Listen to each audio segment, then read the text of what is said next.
వేడుకొని పొందుకొంచున్న మా పరమ తండ్రి, దేవనామమున మీకు కృపా సమాధానమును కలుగును గాక. ఆమేన్. దేవుని యొక్క వాక్యం విందాం. నిర్గమకాండము 4వ అధ్యాయము. నిర్గమకాండము 4వ అధ్యాయము 29, 30, 31 వచనాలు.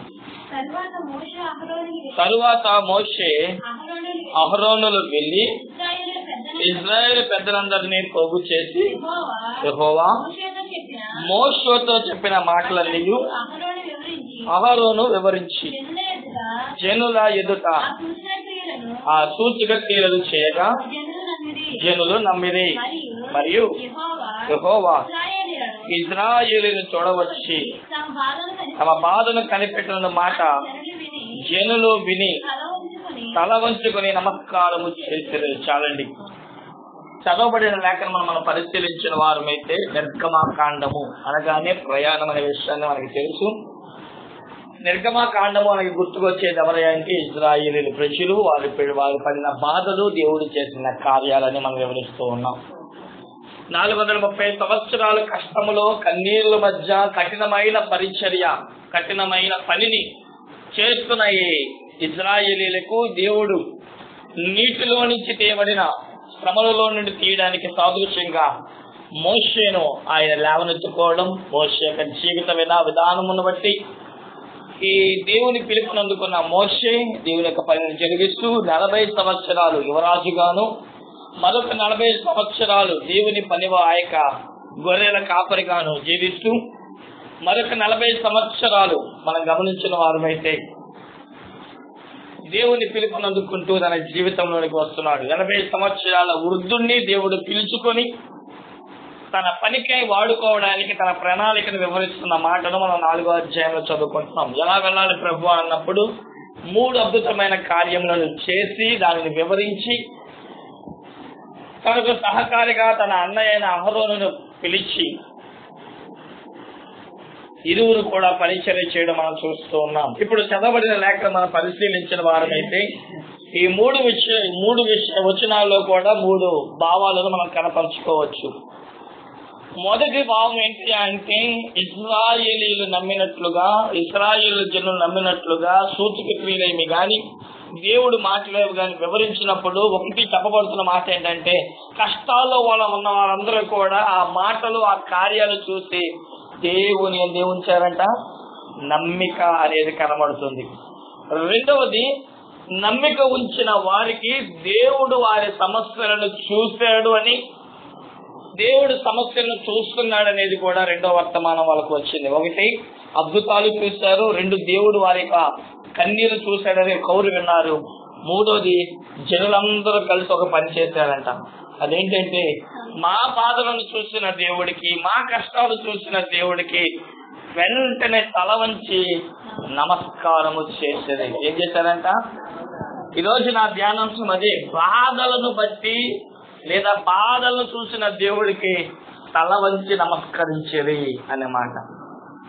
ఉదయకాలం మంది వర్తమానాన్ని సిద్ధపరుస్తున్నప్పుడు పరిశుద్ధాత్మ దేవుడు ప్రభు ఏ వర్తమానాన్ని తెలియచేయాలి అని చెప్పి కనిపెట్టి ప్రార్థించి చూస్తున్న సమయంలో దేవుడి వర్తమానాన్ని మాకు అనుగ్రహించిన వారు ఉన్నారు.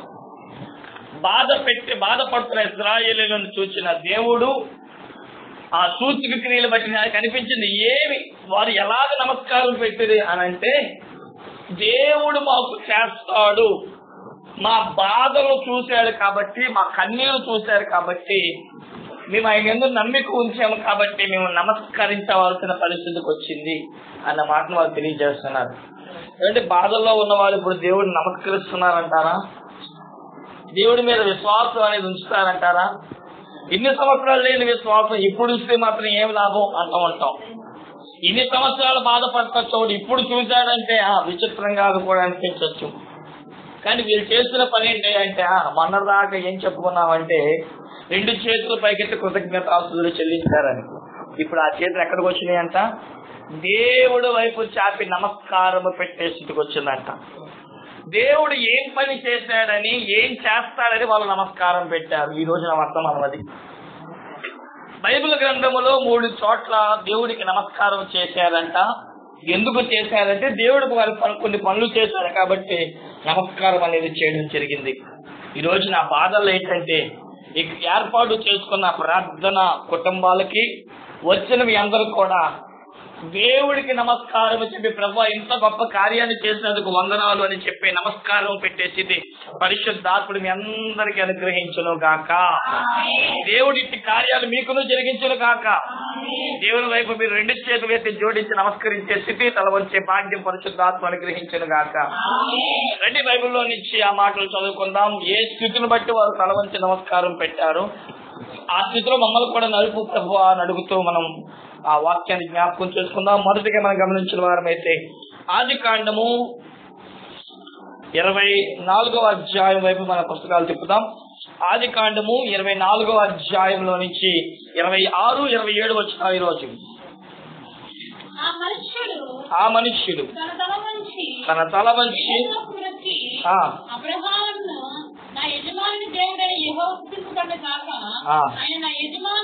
ఆయన నా యజమానికి తన కృపను తన సత్యమును చూపుట మానలేదు.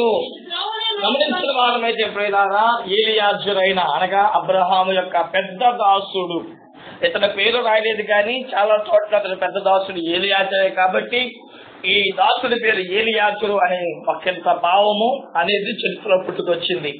ఆయన పేరైతే రాయబడలేదు కానీ అబ్రహాము యొక్క పెద్ద దాసుడిని పిలిచి ఒకసారి వృద్ధాప్యములో నా కుమారుడైన ఇస్సాకు లేక పుట్టిన నా కుమారుడికి నువ్వు ఒక వివాహం చెయ్యాలి, వివాహంలో ఆ రోజుల్లో కుమార్తెలను సిద్ధపరచుకోవాలి. ఈ రోజైతే ఇంటర్నెట్ ప్రపంచం వచ్చేసింది కానీ ఆ రోజుల్లో చాలా మంది అంటుంటారు కనీసం కొడుకుకైనా కూతురికైనా సరే పెళ్లి సంబంధాలు చూడాలంటే 10 జతలైనా అరగాలంట మినిమం. మరి మీరు ఇన్ని జతలు అరిగి ఉన్నాయో మీ పిల్లల సంబంధాలు చూస్తాం మాకు తెలియదు కానీ ఈ ఏలియాజరు అనే వాడిని పంపించి ఒకే ఒక్క మాట అన్నాడు, నా పిల్లవాడిని నీతో పంపించను. దేవుని కృప ఎక్కడుంటే అక్కడికి దేవుడే నిన్ను తీసుకుని వెళ్తాడు అని చెప్పి పంపించేస్తే 10 ఒంటులను ఆ యొక్క బంగారును పట్టుకొని తన యజమానుడికి రాబోతున్న కోడల నిమిత్తమై ఊహల గానాలతో ఏ కుమార్తె రావడం దేవుని చిత్తమో అనే ప్రార్థన సహాయంతో వెళ్లి ఒక బావి కాడ ప్రార్థించగా రెబెకా అనే కుమార్తె లాబాను యొక్క సహోదరుడు ఆమెకు కలిగి వారి నాహోరు అనే యొక్క కుటుంబీకుల వంశంలోనికి వారు చెందిన వారై దేవుని ఇష్టపడి ఆ కుటుంబానికి ఆ సంబంధం తెచ్చిన వారై ఉన్నారు. ఆ గృహానికి వెళ్లిన ఏలియాజరు ఆ లాబాను ఎదుట ఏమని చెప్తున్నాడంటే, నా దేవుడైన లేదా నా యొక్క యజమానుడైన అబ్రహాము దేవుడు స్తుతి నొందిన వాడు, ఆయనకి నేను ఈరోజు తల వంచి ప్రార్థిస్తున్నా, తల వంచి నమస్కరిస్తున్నా. ఎందుకు నేను తల వంచి నమస్కరించాల్సిన పరిస్థితి వచ్చిందో తెలుసా? నా దేవుడు ఒక కార్యాన్ని నా యజమానుడికి చేస్తున్నాడు. ఏంటా కార్యమంట? తన కృపను తన సత్యమును చూపుట మానలేదు. దేవుని కృప దేవుని సత్యము నా యజమానుడిని దీవిస్తూనే ఉంది. నా కృప నన్ను విడిచాను, నా కృప దాటిపోదు, నా కృప నీకు చాలు అని చెప్తున్న దేవుని కృప నా యజమానుడి మీదకి వచ్చును గాక. నా యజమానుడు కుటుంబాన్ని దీవిస్తున్నా అదే కృప కూడి వచ్చిన మీ అందరికీ కలుగును గాక. ఒక్కసారి ఆలోచన చేయండి, దేవుని యొక్క కృప మన మీద ఉంటే ఏమవుతుందంటారు? ఇదే అబ్రహాము యొక్క మనవడు యాకోబు ఒంటి యొక్క కర్రతో అన్నయ్యైన ఏసావును బట్టి పారిపోతున్న స్థితిలో అన్ని ఒంటెలు విడిచిపెట్టాల్సిన పరిస్థితి వచ్చేసింది. తన మామగారి దగ్గరికి ఆ మామగారు ఊరు వెళ్తున్న సమయంలో అక్కడ తన ఒట్టి కర్ర తప్ప ఏమీ మిగల. ఆ రోజు ఆ స్తంభం దగ్గర రాయి దగ్గర ప్రార్థన చేసుకొని, నీవు బెత్లెహేము బేతేలు దేవా నన్ను కనుక దీవిస్తే, నీ కృప నా మీద ఉంటే నేను వచ్చేటప్పటికల్లా నా 10వ భాగము నన్ను ఆశీర్వదించిన వాటిలో నీకు 10వ భాగం ఇస్తానని చెప్పి వెళ్ళిన అతడు మళ్ళీ తిరిగి వస్తూ ఈ మాట అంటున్నాడు. 32వ అధ్యాయము ఆదికాండము 32వ అధ్యాయము 10వ వచనం ఈ మాటలను కలుగుతున్నాడు.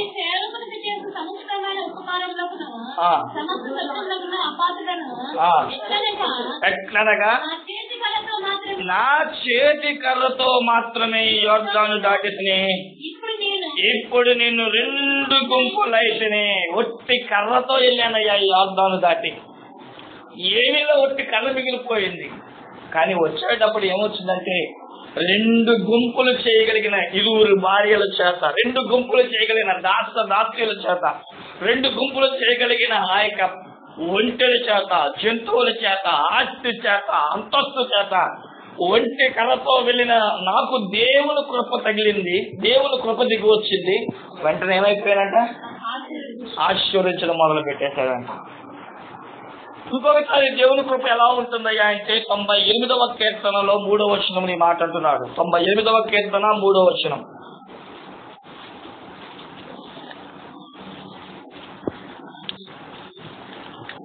ఇశ్రాయేలు సంతతికి తాను చూపిన కృప విశ్వాసులను ఆయన జ్ఞాపకం చేసుకుని ఉన్నాడు.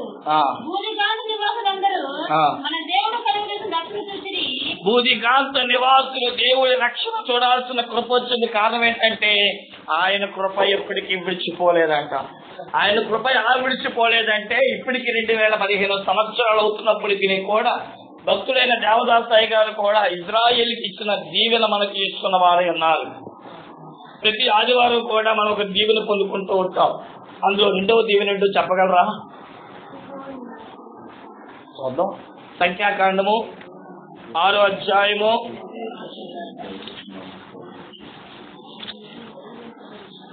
24, 25, 26. ఇది మొదటిది.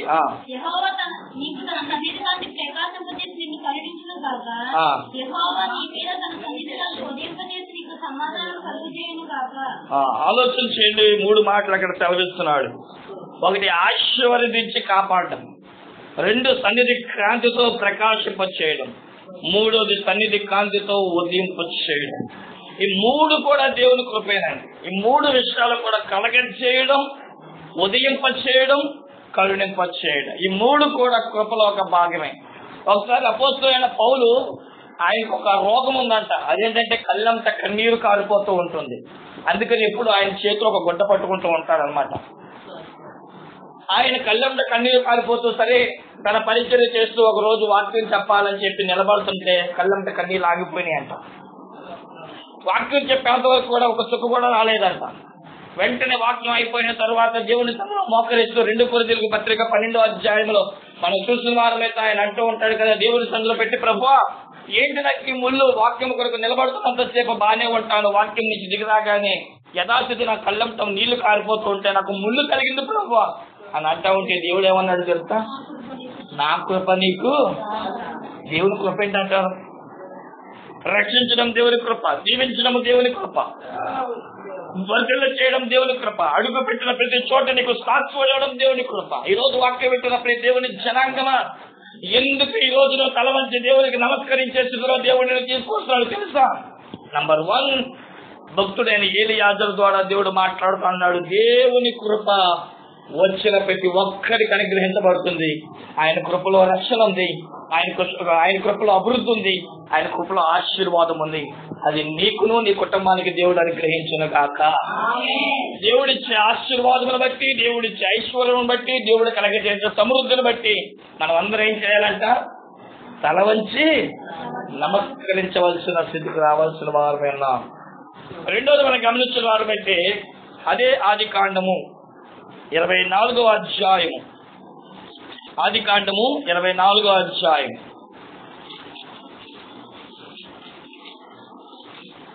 48. నా తల వంచి యెహోవాకు మ్రొక్కి, అబ్రహామును నా యజమాని దేవుడైన యెహోవాను స్తోత్రము చేసితిని. ఎలయనగా ఆయన నా యజమాని యొక్క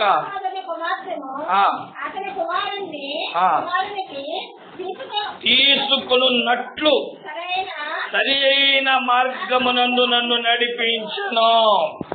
ఎందుకు తల వంచి నమస్కరిస్తున్నాడు ఏలియాజరు? మొదటిసారి అంటున్నాడు, నేను ఎందుకు తల వంచి నమస్కరిస్తున్నా అంటే, ఒకటి దేవుని కృప నా దాసుడి మీదను, నా యజమానుడి మీదను, నా కుటుంబం మీద ఉంటుంది. అందుకని ఈ వంటలు, అందుకని ఆశీర్వాదం, అందుకని సంపద, అందుకని వైభవం, ఈ భోగం అడుగు పెట్టలే స్థితిలో దేవుడు దీవించడం మొదలు పెట్టాడు. అందుకే నా యజమానుడు దేవుడికి నేను నమస్కరిస్తున్నా అంటున్నాడు. రెండోది మళ్ళీ నమస్కారం ఎందుకు చేస్తున్నాడు చేస్తా, నేను ఇక్కడికి వచ్చేటప్పుడు నా యజమానుడు నాకు అడ్వాన్స్ ఇవ్వలేదు. నేను ఇక్కడికి వచ్చేటప్పుడు నా యజమానుడు ఒకటే మాట చెప్పాడు, ఇస్సాకుకు భార్య కావాలి అంతేనయ్యా. నా అబ్బాయి నేను పంపించను, ఎలాగా ఉంటాడు నల్లగా ఉంటాడు అన్ని నువ్వే చెప్పుకో, ఆస్తుందో అంత వస్తుందో అన్ని నువ్వే చెప్పుకో, నాకు ఏముందో నీకు బాగా తెలుసు కాబట్టి నా పిల్లవాడిని నేను పంపించను. ఈరోజు అబ్బాయిలు చూడాలంటే ఫోటోలు అడుగుతున్నారు. ఆ రోజుల్లో అవతల పక్కవాడు నల్లవడా తెల్లవడా అని ఆలోచించేవారు కాదంట, మంచి మొగుడైతే చాలు అని పెళ్లిళ్ళు చేసుకునేవారంట. ఈరోజు అలా కుదరట్లేదు అనుకోండి. ఈయన అంటాడు, ఇదేంటయ్యా నీ కుమారుడిని ఇస్సాకును పంపిస్తే అతనికి చక్కని జోడి ఎదుగు పెడతాడు కానీ అని అంటా ఉంటే ఆయన అంటాడు, అబ్రహాము నా తొడ కింద చేయి పెట్టి ప్రమాణం చేయి, అబ్బా నాకు ఇస్సాకుకు ఒక మంచి కుమార్తెను నువ్వే కావాలి కానీ ఇస్సాకు ఇక్కడి నుంచి నేను పంపించను. సరే నా యజమానుడు మొండివాడిలో ఉన్నాడని చెప్పి ఒక 10 ఒంటులను బంగారం తీసుకొని బయలుదేరాడు. ఎక్కడికి పోవాలో తెలియదు, ఒకటే చెప్పాడు, నా దేవుడు నీకు మార్గమే ఉంటాడు పో అన్నాడు అంతే. ఎక్కడికి పోవాలి? ఈరోజు ఇక్కడ దేవుడు పిలిచి నేను నీకు సేవేస్తాను, నువ్వు నడుచుకుంటూ వెళ్ళిపో అని అంటాడు కదా. అంతవరకు కదులుతారు ఇక్కడి నుంచి?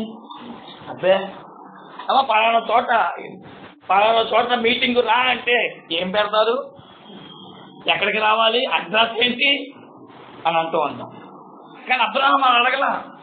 ఇప్పుడు అబ్రహాం తన దాసుడు కూడా తెలియజేస్తున్నాడు, దేవుడు నీకు మార్గమే ఉంటాడయ్యా వెళ్ళిపో అన్నాడు. ఎక్కడికి వెళ్ళాలో తెలియదు. ఓ ప్రాంతాన్ని ఎంచుకున్నాడు. అక్కడ ఒక బావి తప్ప అంతా ఎడారి ప్రాంతంగా ఉంది, తాగడానికి నీళ్లు పోలే. నీళ్ళు తాగొచ్చి అంతమంది ఒంటికి నీళ్ళు ఇచ్చేవారు లేదు, అవి దిగలేవు కిందకి. బావిలు, అడుగు బాగులు, భూలోక బాగులు. సరే ఒక ప్రార్థన చేసుకుంటా, దేవుడికి ఏ మార్గం అయితే చూపిస్తాడో ఆ దేవుడికి నేను ప్రార్థన చేసుకుంటా అని ఆ నీళ్ళ దగ్గర ప్రార్థన చేసుకున్నాడంట. వెంటనే దేవుడు ఒక చక్కని కన్యకైన రెబెకాను పంపించాడు. ఆ గృహానికి తీసుకునే ఆమె సహోదరుడైన నాబాతో పలుకుతున్న రెండో మాట ఏంటి చేస్తా, నా యజమానుడైన అబ్రహాముకు కోడలుగా వచ్చే ఆమె గృహాన్ని తప్పిపోకుండా ఉండడానికి దేవుడు ఏం చేశాడంట, సరి అయిన మార్గంలో నన్ను పంపించాడు, నన్ను నడిపించాడు. ఈరోజు మనం మార్గాలను వెళ్తూ ఉంటాం. దేవుని వాక్యం చదివిస్తుంది సామెత గ్రంథంలో, ఒకడు తన మార్గం నడుచుకుంటూ పోగా అది సరి అయిన మార్గం నడుచుకుంటూ పోగా అది తుదకు దేనికి అవుతుందంట, మరణానికి దారి తీస్తుందంట. ఇర్మియా భక్తుడు అంటున్నాడు 6:16 వచనంలో 3 కరమైన మార్గాలు చూపిస్తాడు. మేలుకరమైన మార్గము, పురాతన మార్గము, నెమ్మది కలగజేయ మార్గం. భూలోకంలో ఎన్నో దారులు ఉన్నాయి. ఇప్పుడు కూడా బైబిల్ ఒకటే మాట చెబుతుంది, ఇరుకు మార్గము, విశాల మార్గము. ఏ మార్గాలు పోవాలో తెలియట్లా. ఈరోజు బిక్కుమంటూ ఏ మార్గాలు, ఎవరు నమ్మాలో, ఏ సేవకులు నమ్మాలో, ఏ ప్రార్థన నమ్మాలో. ఎందుకని మనం అబద్ధ క్రీస్తు కాలంలోకి వచ్చేస్తాం, అంత్య కాలంలోకి వచ్చేస్తాం.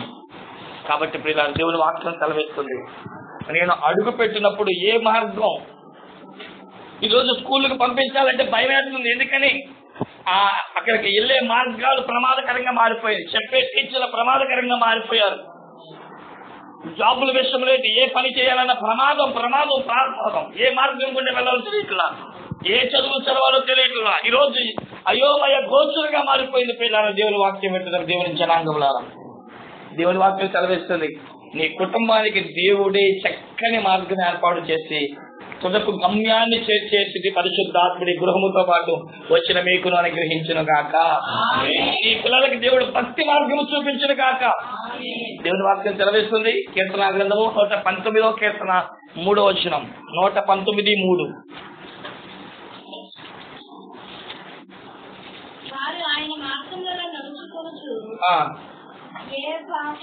చెయ్యదు. చూడండి, యెహోవా ధర్మశాస్త్రమును అనుసరించుతూ నిర్దోషంగా నడుచుకుని వారు ధన్యులు అని సెలవిస్తూ 3వ వచనం అంటాడు, ఎవరైతే ప్రభు నా మార్గం నీవే అని మోకరించి తెల్లవారు ప్రార్థన చేసుకుంటారో వారి మార్గము దేవుడు సరళం చేస్తారంట. దేవుని మార్గంలో నడిచే వారు ఏం చేయరంటండి, మనం ఎందుకు పాపం చేస్తున్నావు, దేవుడి మార్గం నువ్వు అడగట్లేదు కాబట్టి ప్రతి ఉదయం నిలిచినప్పుడు దేవా నన్ను ఏ మార్గంలో నడిపిస్తావు అని అడగండి. దేవుడే తన కృప చేత సాయంత్రం కల్లా దేవుడిని జోడించే ప్రభా, థ్యాంక్ యూ ప్రభా, ఈ రోజు చేసే పనులన్నీ పూర్తయిపోయినాయి ప్రభా, ఎక్కడికి వెళ్ళాలి అది జరిగిపోయింది ప్రభా అని చెప్పగలగాలి, నమస్కరించగలగాలి ప్రార్థనలో. అంటే నువ్వు దేవుని మార్గాన్ని గ్రహించాలి. ఆయనైతే ఏ మార్గంలో ఏ సమయంలో ఏ పని చేయాలో ఆయన చేయిస్తాడు కనుక నువ్వు నమస్కరించగలిగే స్థితికి వస్తావు. అందుకనే ఇశ్రాయేలు అందరూ చేసిన పని ఏంటంటే తల వంచి నమస్కరించాడు. నా దేవుడు గొప్ప దేవుడు అమ్మా. ఎందుకు తెలుసా? ఒకటి ఆయన కృప చూపిస్తాడంట, రెండోది ఆయన ఒక మార్గముగా ఉంటాడంట. మూడో చెప్పేసి ముగించేస్తున్నాను, దైవజనుల సమయం ఇవ్వాలి కాబట్టి. నిర్గమాకాండము 12వ అధ్యాయము, నిర్గమాకాండము 12వ అధ్యాయము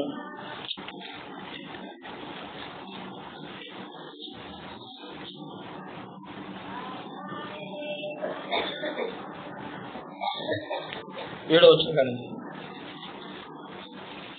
ఈ నెల 14వ దినం వరకు మీరు దాన్ని ఉంచుకునేవారు.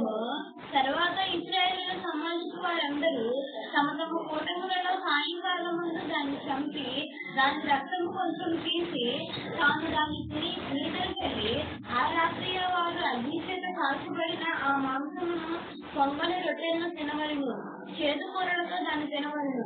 దాని తలను, దాని కాళ్ళను, దాని అంతరములను అగ్నిలో కాల్చిన దాన్ని తినవలను. దానిలో ఉడికి ఉడకదైనను నీళ్లతో ఉండినైనా తిననే తినకూడదు. ఉదయకాలం వరకు దానిలో దేని మిగిలింపకూడదు. ఉదయకాలం వరకు దానిలో మిగిలినది అగ్నిలో కాల్చివేయవలెను. మీరు దాన్ని తినవలసినది నిజమేదనగా మీ నడుము కట్టుకుని, మీ చెప్పులు తొడుక్కుని, మీ కర్రలు చేతి పట్టుకుని. అది కాదు, సరే, ఇది అదే 12వ అధ్యాయంలోనే ఉంటుంది. ఆ రాత్రి అతను తలబడి ఐగుప్తు దేశమందు వంశంలో గాని ఏ దేశంలో గాని సంతతి యందు హతము చేసి ఐగుప్త దేవతలందరికీ తీర్పు తీర్చగలరు. ఆయన